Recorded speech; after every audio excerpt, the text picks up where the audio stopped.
त्यातून डेटा जातो त्याला आपण काय म्हणतो, इनपुट असं म्हणतो. Output device is the result produce by the processing. म्हणजे आफ्टर प्रोसेसिंग केल्याच्या नंतर तुम्हाला आउटपुट डिव्हाइस देतो. मी तुम्हाला एक्सप्लेनेशन मग कशी करून दाखवलं मागच्या लेक्चरात, तुम्ही जाऊन बघू शकता की तुम्हाला मी एक वर्ड टाईप करून दाखवला. ते वर्ड टाईप करून काय झालं ते त्याच्या मी प्रोसेसिंग करणार आणि ते आउटपुटच्या स्वरूपात मी तुम्हाला ते उद्या परवा डेटा दाखवू शकतो.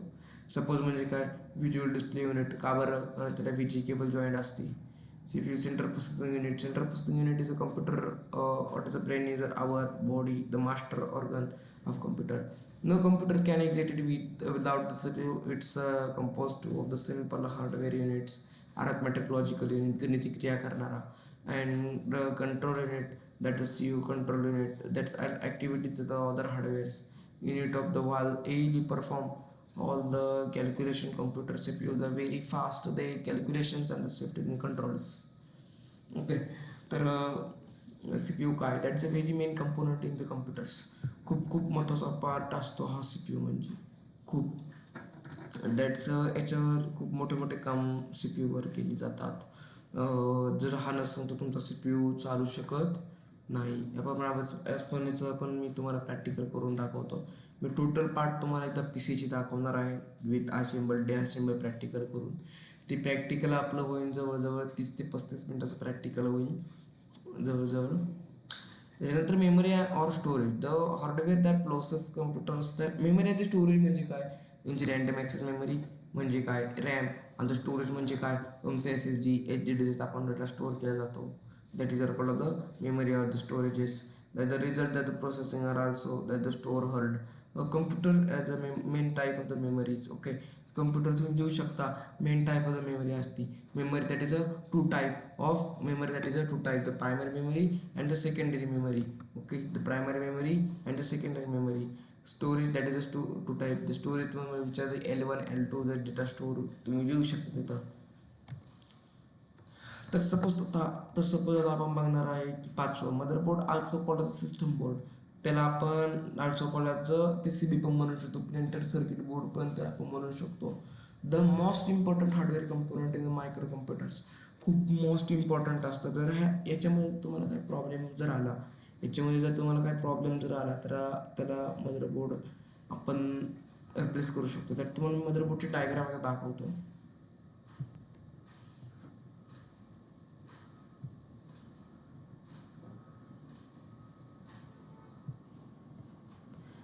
That's the show off the motherboard partitions. म्हणजे मदरबोर्डची डायग्राम तुम्हाला या ठिकाणी दिसत आहे.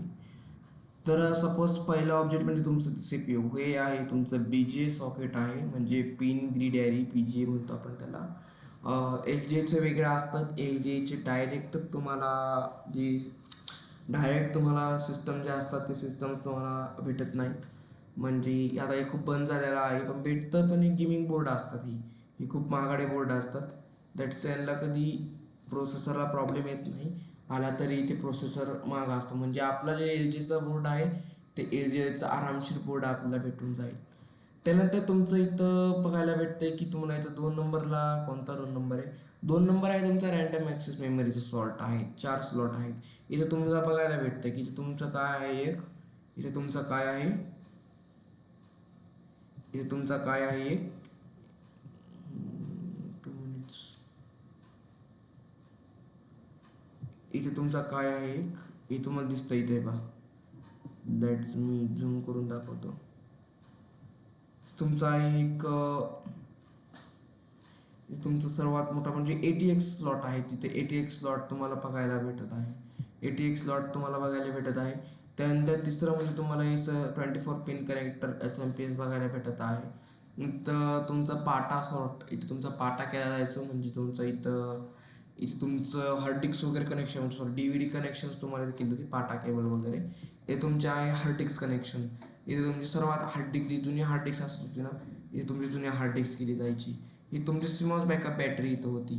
त्याच्यानंतर सिमॉस बॅकअप बॅटरी तुमची इथं होती. त्याच्यानंतर तुमचं इथं होतं एक काय म्हणतो आपण त्याला, 2 मिनिटं, दॅट इज व्हेरी बनायला काय म्हणू शकतो, ही जी तुमचं आहे तसे तुमचं सिमॉस स्लॉट पाहायला भेटतो. तिथे तुमचा सिमॉस स्लॉट आहे. इथे तुमचा नंतर SATA स्लॉट, म्हणजे तुमचं इथे SATA स्लॉट जे असतो साठा स्लॉट होतो मी तर ते साठा केबल वगैरे कनेक्शन केली जात होती. त्यानंतर आपल्याला शिकायचं आहे की तुमचं तर फ्रंट पॅनल कनेक्शन आहे. ही फ्रंट पॅनल पण तुम्हाला कनेक्शन मी तुम्हाला आता करून दाखवणार आहे की फ्रंट पॅनल कनेक्शन कसं केलं जातं. येत्या लेक्चरमध्ये आपण फ्रंट पॅनल कनेक्शन शिकवणार आहे. जेवढं पण आपण एकदा हार्डवेअरचं आहे का आपण व्हिडिओमध्ये पूर्ण फुल कोर्स आपण त्या व्हिडिओमध्ये देणार आहे हार्डवेअरचा कसा कोणता प्रॉब्लेम येतो. त्यानंतर तुमच्याकडे आहे 9व्या नंबरचं एक बायो चिप्स मला दिसते इथं. एक तुमचं इथं बायोज आहे 6व्या नंबरला. बायोज वगैरे दिसतं इथं. हा एक बायोज आहे. आणि त्यानंतर तुमच्या इथं नॉर्थ बीच तुम्हाला दिसेल. इथं तुमचं साऊथ ब्रिज तुम्हाला इथं दिसेल 10-11वर. 12वर तुमच्या इथं PCI स्लॉट्स तुमच्या इथं पुन्हा पाटा स्लॉट दिसून येईल. याच्यामध्ये तुमचा डायग्नॉस्टिक केला जातो. बोर्डला डिस्प्ले वगैरे येतोय का नाही. इथं तुम्हाला रोम वगैरे पाहायला भेटत आहेत. रोम इथं तुमचं audio connection, jack connection, front panel connection, capacitors वगैरे तुम्हाला इथं पाहायला भेटत आहेत. त्यानंतर तुमचे तर रोम वगैरे पाहायला भेटतात. बायो 1 2 वगैरे सगळे तुम्हाला पाहायला भेटतात. ओके. तर सपोज तुम्हाला 17वा नंबर तुम्हाला जॅक पाहायला भेटत आहेत. म्हणजे speaker connector, USB connector, LAN connectors, USB connector, VGA connector, parallel serial port connector. तुम्हाला नंतर 23व PS2 कनेक्शन पाहायला भेटतं आहे. तर 24व तुम्हाला इथं एक IC आहे ती ICI पाहायला भेटते. ओके. तुम्हाला इथे ATX दिलेलं नाही आहे पण ही तुमचं आहे ATX 24 पिन कनेक्टरचा फुटेज येतो. ही तुमचं काम आहे तर CPUला थंड करायसाठी किंवा गरम करायसाठी तुम्हाला इथं काम येतं. जर तुमचं CPU गरम होत नसेल तर तुम्हाला याचा प्रॉब्लेम असतो. तर सपोज आता प्रॉब्लेम कसा येतो केव्हा येतो. तर सपोज इथे तुमचं आहे एक रँडम ॲक्सेस मेमरी डिस्प्ले येत नाही दॅट तुमची मेमरी आहे. मेमरी तुम्ही एकदा साफ करा आणि ती मेमरी तर तुम्ही पुन्हा लावा. CMOS बॅकअप बॅटरी आहे ती काढून साफ करा आणि एकदा पुन्हा लावा. एटिक्स ओके. तर तुम्हाला अशा प्रकारे प्रॉब्लेम येतो.